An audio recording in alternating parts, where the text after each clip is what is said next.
Hi guys, we're the peer mentors. I'm Karina. I'm the peer mentor officer and the arts head mentor. And today we're going to record a podcast just on some tips for the new students, especially the new master students. And we're just going to talk about like tips on accommodations, places to eat, just DBS in general, and also Dublin and Ireland in general. But first, we're going to introduce ourselves. My name is Ayodeji. I'm the peer mentor for MBA program, and I'm from Nigeria. Hi, myself Raghav. I am head peer mentor for MSc, and I'm from India. Hi, my name is Godwin. I am peer mentor for arts, and I am studying social science, and I am an undergrad student. Hi, I'm Mia. I'm an undergrad student studying psychology. I'm a peer mentor of arts. Thank you for joining today. So should we start with accommodations? Do any of you have any tips about accommodations? How to find them, where to find them, what to be careful of about? Okay, so maybe I'll start. So I think when you first go for accommodation, I think it's very important to visit that place if possible, or else you can send any of your friends or colleagues to see that location if it still exists and it is a valid one. Because in the past we have seen many cases that people are being duped. They have been asked to send money online, and which is a very bad idea actually. Without seeing the place, you are sending the money. So I think bid for any program, it's very important you go to that place or ask someone to go and verify that location, and then only it's a good deal to send the money. Yeah, I definitely agree, but don't visit the accommodation by yourself. Like take a friend or someone you know. Just be careful. And also, I feel someone that knows the environment very well, at least that has been in Dublin way longer than you, that will actually help to tell you, oh, even if it's a place you actually like, what are the proximities, the proximity to the bus stop, to where you're going to shopping centers, to the school. Those are the things you actually need to look at. And looking for accommodation, I would say there are lots of apps. We have daft.ie, Gumtree. Facebook is also good, but you have to be very, very careful. And same thing applies to Gumtree as well. My rent.ie. Then there's this platform, ISA. It's good. International Student Accommodation, very helpful. yeah, then there's also spotahome.ie and also hostingpower.ie, which are both really good, but you can also see whether the accommodations have been visited by the organization, which is helpful if you can't maybe visit it yourself. So, yeah. And also, yeah, and also I've seen that as Odoji also mentioned, in Facebook groups, we generally get to see a separate accommodation or shared accommodation. Like we'll not be able to find proper 1 BHK, 2 BHK houses. If you want to find a proper houses for yourself, like 1 BHK, 2 BHK, or a bungalow, it's better to go on these sites. And if you want to have a shared accommodation or you want a separate rooms just for an individual person, I think it's best idea to find it in the Facebook groups.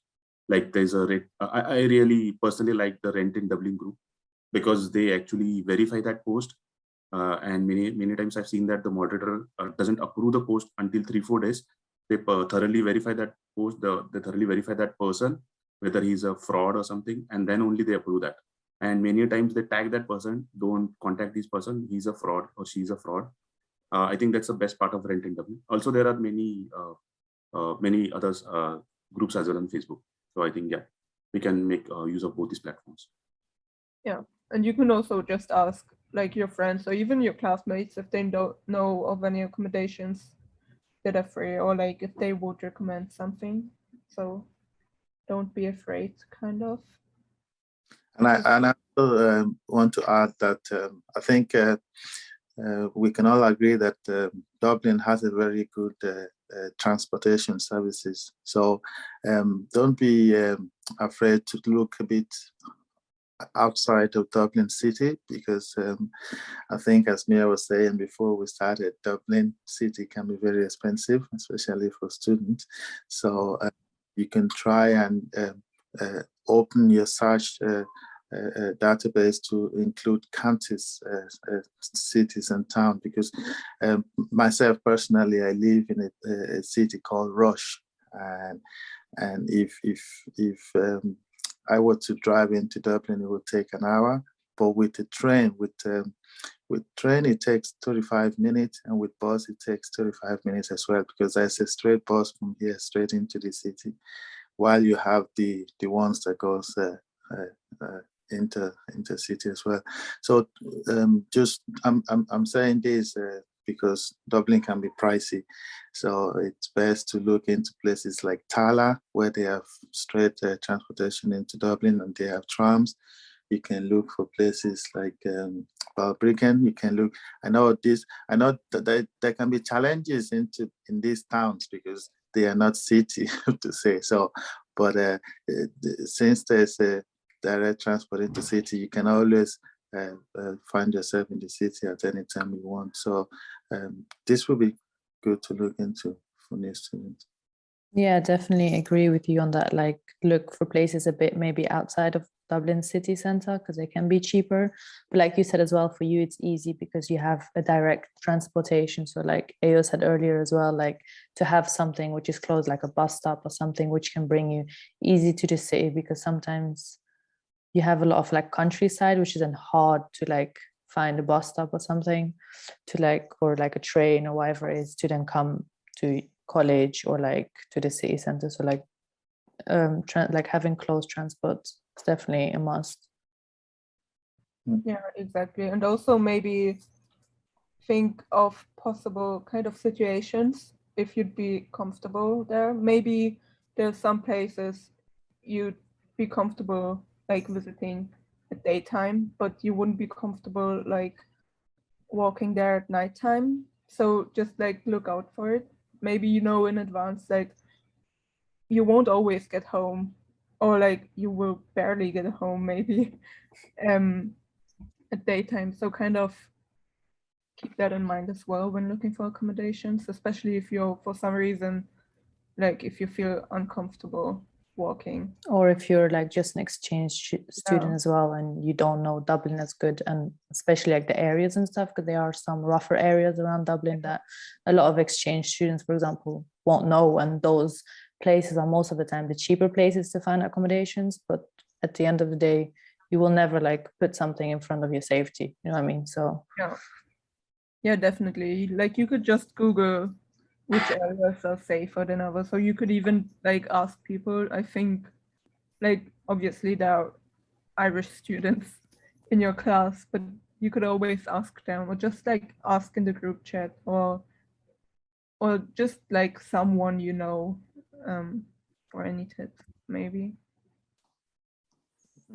And I think it's good to also widen your social network as well, because sometimes I think I've seen a couple of people, one in the African Society the other day was looking for someone to join them in renting a place. So it's good to widen your social network where you can find someone who's looking to share a place with you. And this can also make it easy, because then you're not only living with a co-student, but you're living with someone who can make study life more easier for you, because then you have a lot in common, which is studying, which is the objective, you know. Yeah, definitely. Does anyone else have anything else to add to regarding accommodations, or can we move on? no. Okay, thank you. Okay, then we can just talk about like some places to eat, some tips. What do you like to eat? Chicken is a safe bet. Chicken wings has the cheapest and is very nice. Goes down with a pint of Guinness. So if you want to eat, you can actually I feel just go safe. I don't eat out a lot. I prefer cooking. So if I'm eating out, I just go with chicken wings and a pint of Guinness. That's it for me.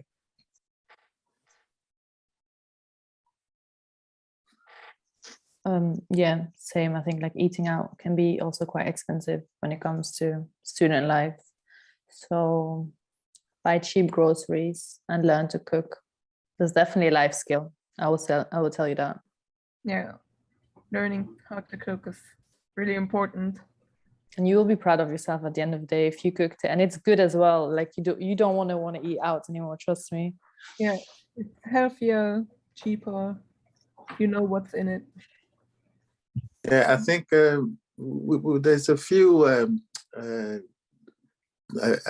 don't know if I should say international shops or different country-specific shops where they can get what they're looking for. I remember for me, the first time I was going to Mall Street in the city center, and I cannot believe it when I found Nigerian food in one of the shops. And not only a raw food, this is a cooked food restaurant, and South African food.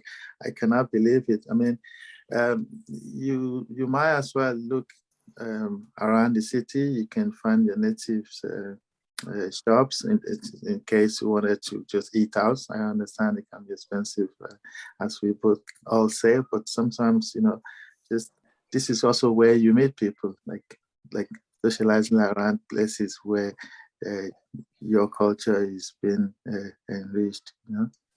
Yeah, it's good to treat yourself once in a while. Yeah, and I think there are a lot of places like McDonald's or maybe Domino's that you can go and ask for student deals. There's Apache Pizza, which is very famous among students. So they provide good student deals, like in €5, €6, you'll get a good meal. So I think there are some certain shops like Pujam is there, which provides good student deals. I think you should also keep these in mind. And I think, I don't know, but many times I've been told that wherever you go for shopping, directly ask them for student discount. And many of the shop owners provide that. So I think that also you should keep in mind. Yeah, definitely agree with that. When going out, wherever you are, just pull out your student card and be like, student discount. Most of the time, most of the places will be like, yeah. So it can always be a good tip as well. There's this app, I'm sure some of us knows it, called Too good to go or something. Do you mean that? Is that me or Ragnar? Do you mean Too Good to Go? I think. Oh, there's one called My Uni Days. Uni Days, yeah. The app is very good. I mean, not only in foods, they also have discounts and stuff as well. Yeah. So it also like student beans, I think, as well. Yeah. But also this other app, which is called Too Good to Go. I feel like at the end of the day or something, most of places like little cafes or something, when they have a lot of leftover food, to not throw them away, they sell them for like a cheaper price. So you can buy them for a cheaper price. For example, you get a whole surprise bag or something with like whatever they have in store, like croissants, for example, cookies, coffee, sandwiches or something. So that could always be a good cheap alternative as well. Yeah, and just to add to that, now I think as a student, we might. It's good to know that we have limited budget to spend on food. So there are some shops that actually does have a discount sections of in there, and I said Lidl and Aldi, and even these shops called what's it called? It's not pound shop, but it's similar to that pound shop. Deals, yeah, deals. Thank you. Some of them, there's a lot of them out there, So we might try and maybe ask Karina to put some of them up in the text and probably put it into some societies group to let people know, international students, because they might as well just go in and buy food stuff in the same price that average people buys them. whereas they are not aware of the discount sections where they can get fantastic stuff cheaper. Yeah, and something else that's really helpful, which you've probably heard about at the inductions, but the student leap card is like, it gives you discounts for your public transports. So I would definitely recommend getting it. You just have to buy it for, I think, 5 or 10 euros at the start, and then you can use it for a full year, but like a calendar year, and then like at the end of the year you have to buy a new one if you're still studying in Dublin or in Ireland the next year. But it's really helpful, and it's really like you save a lot of money by just having this card, so definitely I get think they it. give discount as well, like on Just Eat. Yeah. Yeah. I think they do that monthly. Yeah, delivery as well. On delivery, yeah. Okay. I think so. Not sure, to be honest. Okay. Should we go on, or any other places to eat, or any other apps that you would recommend? Let me double check. Don't think so. If you have interest in Indian food, you can go to Charlie's. Charlie's is cheap and affordable, and it's nice. Just right at the city center. Oh, that's nice. I never been to. I'll try. Oh, sorry. Yeah, did I say Indian? It's sorry, Chinese. Sorry. That's Chinese. okay. Even that is fine. Oh, the one in the Sorry. city center is really good. Yeah, it I is. think. What was it called again? Chai Street or Charlie's. something? Yeah, I think so. I've been there. I think it's really good. Sunset, is that closer to Whitehall? Is it? No, that's close to the Wax Museum. Okay. Just the same line as the Wax Museum. Just on Westmoreland Street. Because there is sunsets that open up until 4 a.m. in the morning. I'm not sure if that's the ones you guys are referring to, but this is closer to Whitehall now. It's closer to DCU in St. Patrick. No, this one is just right at the city center itself. And yeah, so many students does find themselves out there partying all night and they still needed to order stuff. I think sunsets they can check on the app. They have very good and they open very late as well. Yeah, they do. Okay, thank you. So do you have any general tips about studying at DBS? Maybe also, especially the master students amongst us. Do you have any tips? Or like how to study, maybe even note taking, or like how to prepare for assignments or anything?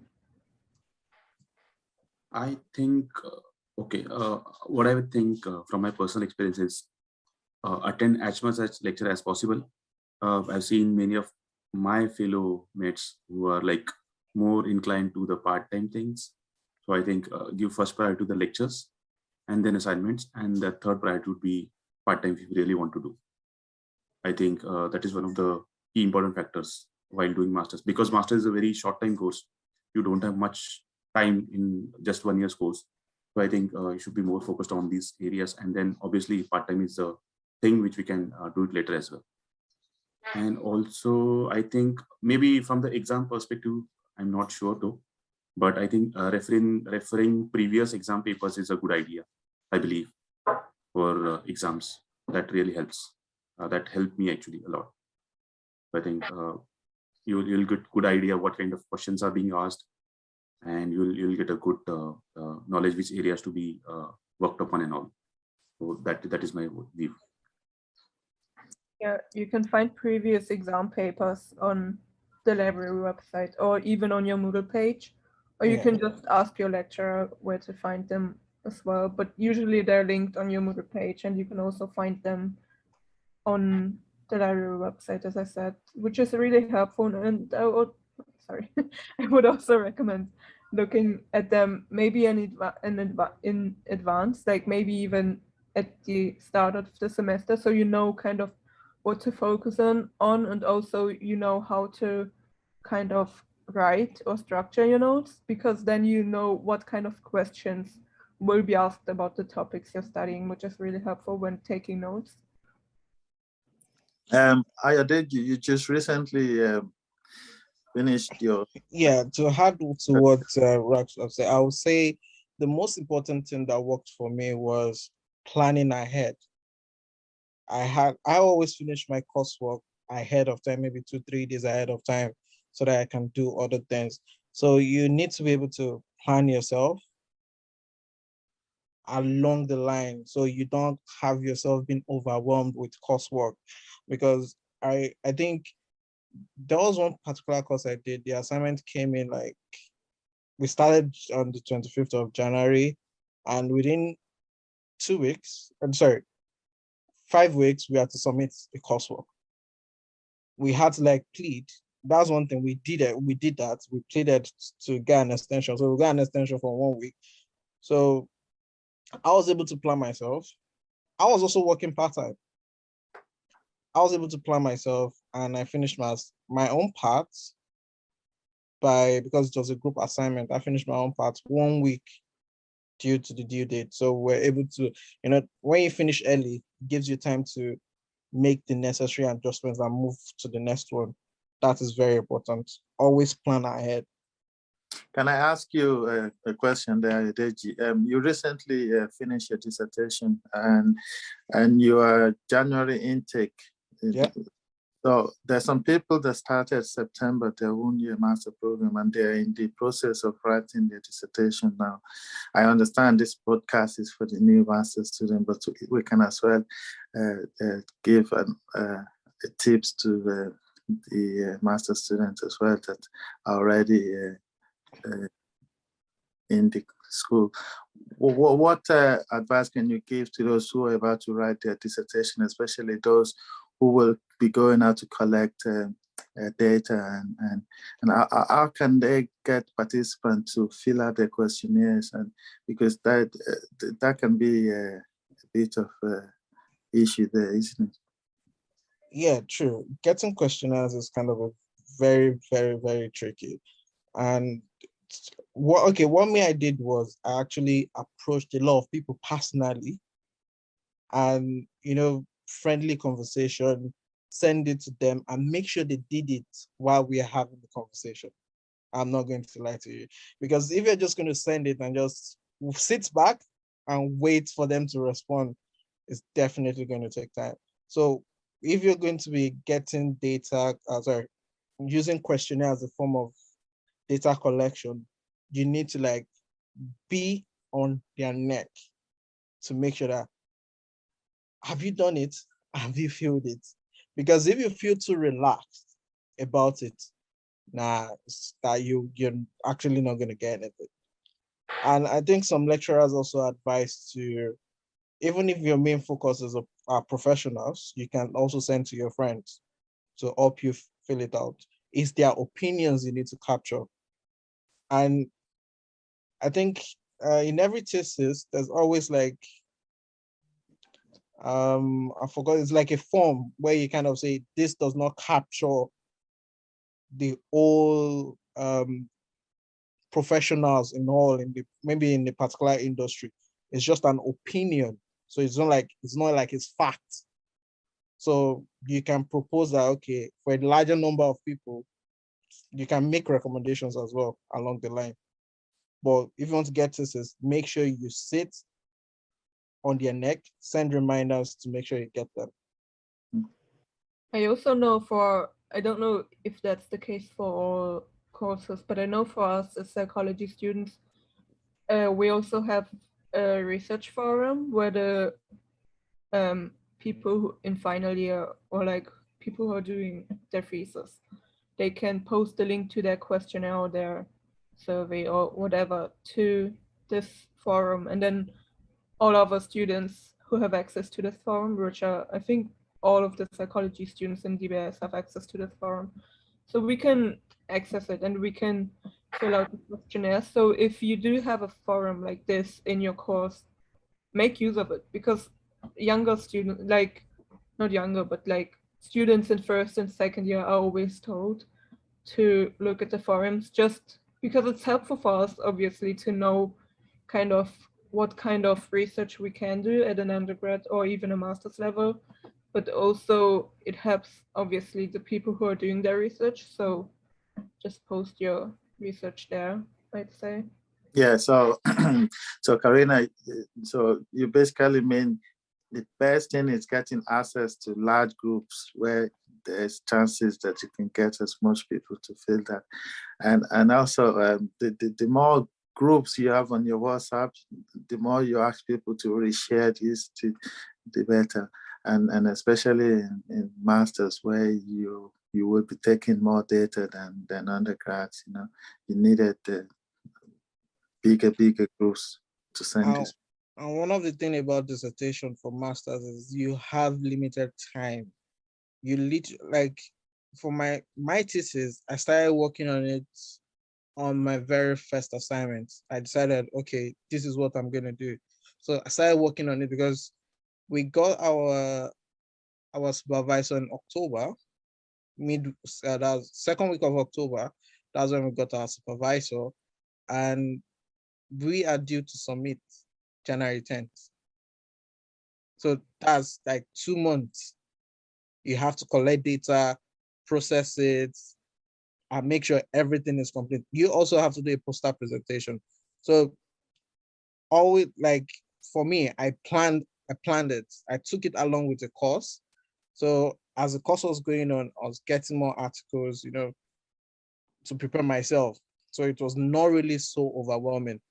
The only part that scared me a bit was data collection. Data collection was stressful.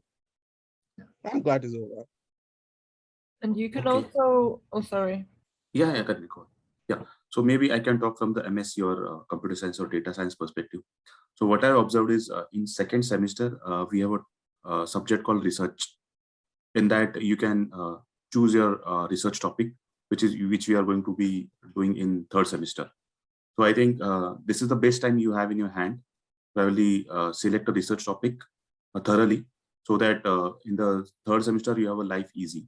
Otherwise, most of the time what happens, people take that subject lightly in second semester, and in third semester they had to do all those things. They have to rework again and choose a different topic.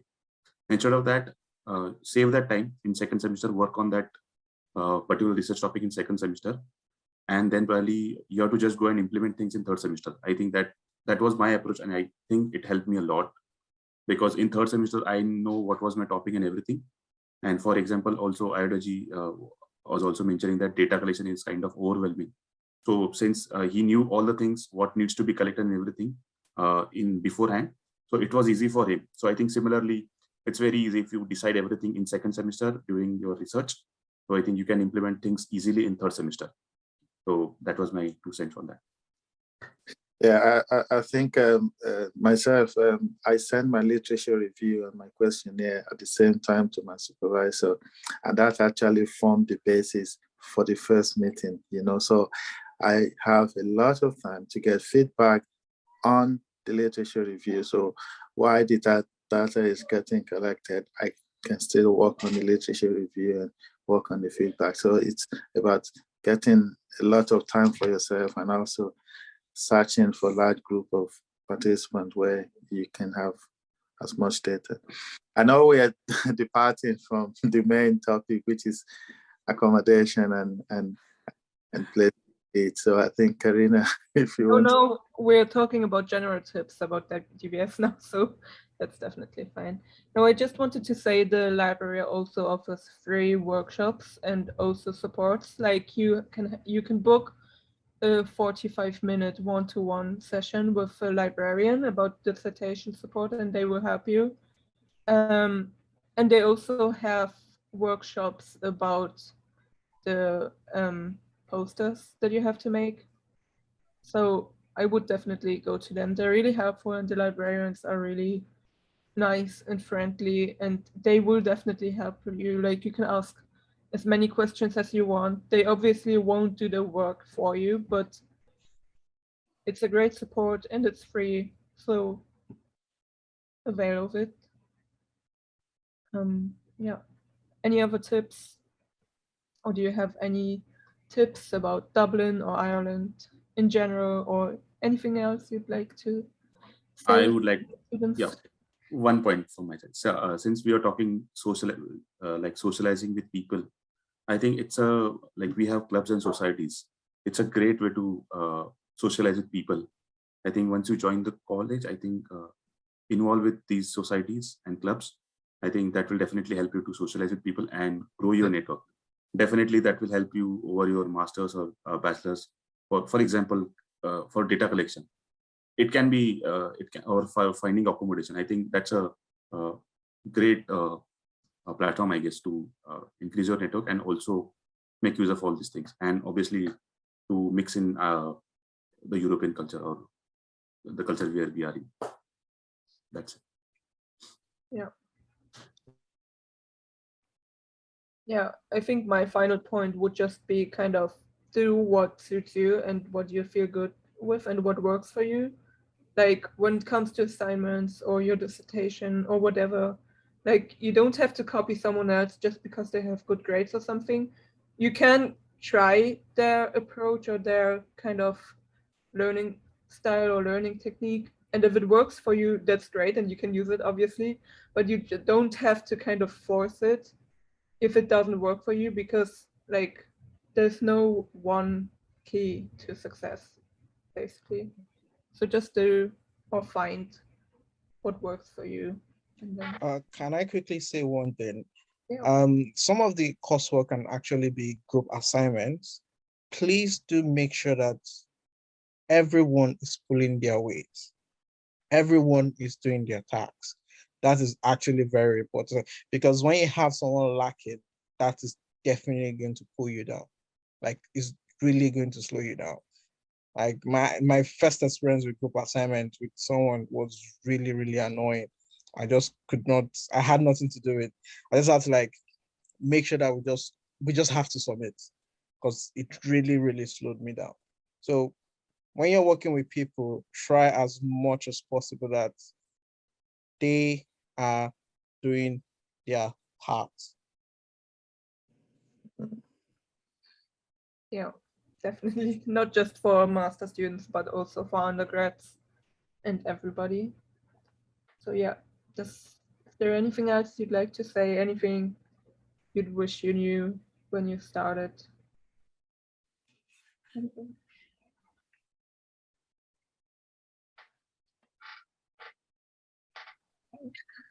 Okay, thank you guys for joining the podcast and for Finally. all of your great tips.